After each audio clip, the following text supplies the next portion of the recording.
warahmatullahi wabarakatuh. Selamat datang di podcast Teras Sejarah hari ini. Dengan saya Dia Siva Zara, kelas 12E SMA N 3 Tambun Selatan, dan teman saya Niko Disaputra dari kelas 12E SMA N 3 Tambun Selatan. Nah, hari ini kita akan membuat podcast dengan tema perkembangan ekonomi dan politik di masa reformasi. Nggak mungkin nggak sih kalau misalkan kita ngebahas ini hanya berdua saja? Nah iya sih, kayaknya nggak seru ya kalau kita berdua doang. Nah sebenarnya kita udah ada narasumber nih, yaitu teman kita sendiri dari SMA N 3 Tambun Selatan untuk hadir di podcast hari ini. Untuk itu kita panggil narasumber kita dari SMA N 3 Tambun Selatan. Selamat datang.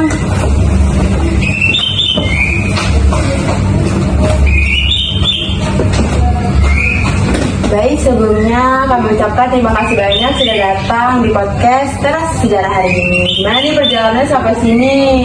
Lumayan jauh ya. Lumayan jauh. Mungkin haus boleh diminum ya, udah disediain. Terima kasih ya atas minumannya dan sambutannya. Iya. Terima kasih juga ya udah undang kita sebagai narasumber kalian.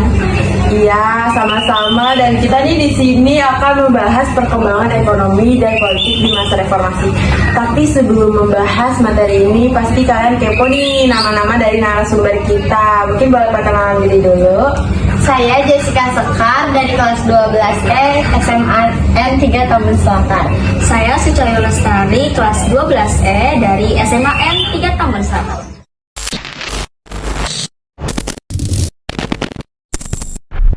Oke, tanpa lama-lama kita langsung bahas materi perkembangan ekonomi dan politik di masa reformasi.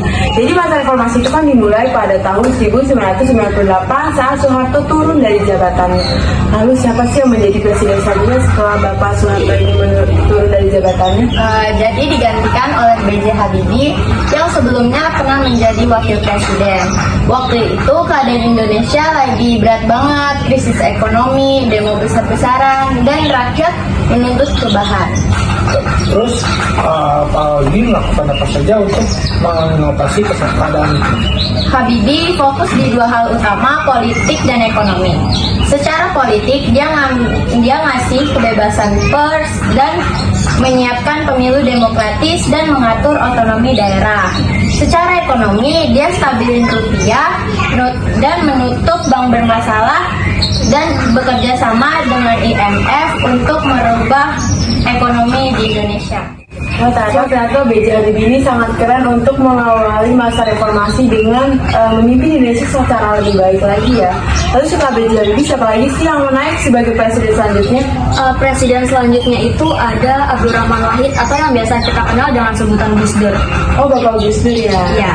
Gus Dur ini terkenal banget dengan gaya kepemimpinan yang santai dan tegas ya. Benar, Pak Gus Dur ini emang dikenal dengan kepemimpinannya yang santai namun tetap tegas. Gus Dur memperjuangkan demokrasi serta kebebasan beragama. Bahkan pada saat itu Gus Dur juga membebaskan larangan perayaan Imlek untuk warga Tionghoa. Namun sayangnya pada masa pemerintahannya tergolong singkat karena memiliki konflik politik dengan DPR serta MPR. Wah, sayang banget sih itu, karena Pak Gus Dur ini udah terkenal baik gitu kan, sudah memimpin Indonesia dengan lebih baik lagi. Tapi sayang banget ternyata memimpin Indonesia dengan singkat saja gitu ya. Lalu setelah Bapak Gus Dur ini siapa lagi sih yang memimpin Indonesia? Kalau nggak salah itu dari Megawati ya, dari anak Soekarno. Ya, benar banget. Di masa Megawati, pemerintah berusaha menjaga stabilitas politik dan memperbaiki ekonomi nasional. Tapi tantangannya juga besar. Salah satunya adalah teror bom Bali tahun 2002 yang mengguncang di Indonesia. Tapi dari sisi ekonomi mulai ada perbaikan nggak sih? Ya betul, nilai rupiah mulai stabil, investasi masuk lagi, dan Indonesia mulai bangkit dari krisis. Wah, ternyata Megawati juga memimpin Indonesia menjadi lebih baik lagi ya. Kalau nggak salah nih ya, setelah Megawati ini ada perubahan baru nih. Pemilihan presiden dilakukan dengan pemilu secara langsung. Ini pertama kali dilakukan, dan kira-kira siapa sih yang terpilih dari pemilu pertama ini? Pemilihan kali ini tuh oleh pemilihan pertama yang disuarakan dipilih oleh rakyat itu Bapak Susilo Bambang Yudhoyono atau yang kita kenal dengan sebutan SBY loh. Nah, di masa SBY ini apa saja pencapaian Presiden? Tentunya banyak banget ya. SBY menstabilkan ekonomi, terus meningkatkan ekspor, serta membangun program pro rakyat seperti BOS atau bantuan operasional sekolah, terus BLT, bantuan langsung tunai, serta pembangunan infrastruktur.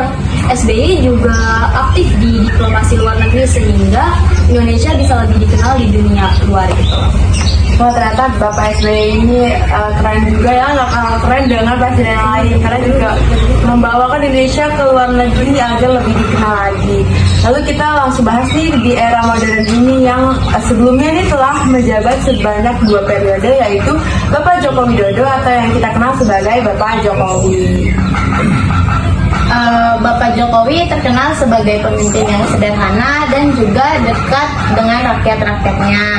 Beliau fokus banget ke pembangunan infrastruktur kayak jalan tol, pelabuhan, bandara, dan kereta cepat. Wah iya, di masa Pak Jokowi juga mulai banyak program digital dan bantuan sosial ya. Bener banget, Pak Jokowi itu mempunyai program Indonesia Pintar atau KIP, serta Kartu Indonesia Sehat atau KIS, serta Kartu Pekerja.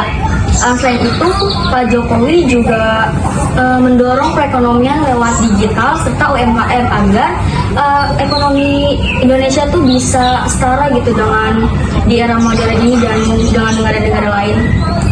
Wah, ternyata nggak terasa nih ya kita udah bahas perkembangan ekonomi dan politik di masa reformasi, mulai dari Bapak B.J. Habibie nih sampai yang akhirnya yang kemarin terakhir yaitu Bapak Joko Widodo. Yang ternyata ini masa reformasi itu lumayan sangat panjang dan pastinya kenaikan dan kemunduran itu kerasa banget ya sebagai rakyat Indonesia. Iya, dan setiap presiden punya tantangan dan keberhasilan masing-masing dalam membawa Indonesia maju. Mulai dari memperbaikan ekonomi, menegakkan demokrasi, hingga sampai membangun infrastruktur besar-besaran. Semuanya adalah bagian dari proses reformasi yang akan terus berlanjut sampai nanti. Setuju banget. Semoga kita sebagai generasi muda nih bisa terus mempertahankan semangat reformasi serta membawa Indonesia supaya lebih maju lagi ke depannya. Amin, semoga kita juga sebagai pelajar ini kita bisa terus membawa Indonesia semakin lebih maju lagi. Oke, terima kasih banyak ya. Ternyata kita podcast sudah berada di sini, udah membahas kira-kira gimana sih perkembangan politik dan ekonomi di masa reformasi.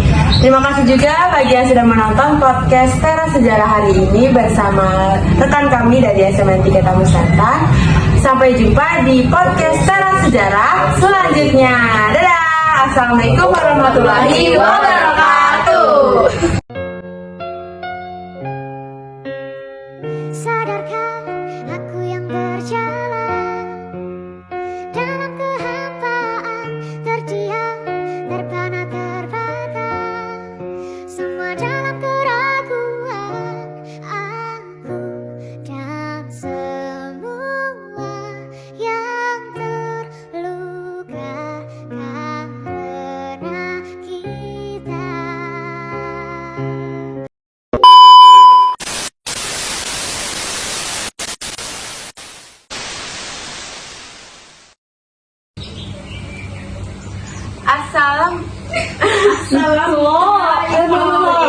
Dia udah tiga.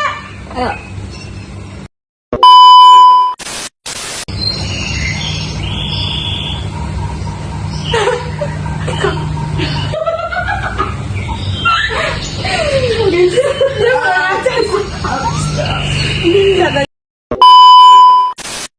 Itu udah disambut berapa? Kelas dulu ya? Kelas dulu. Teras Sejarah dengan saya Jensi Fazahra dari kelas 12E SMA N 3 Tambun Selatan dengan teman saya Niko Lisa Putra dari kelas 12E. 12E 12E.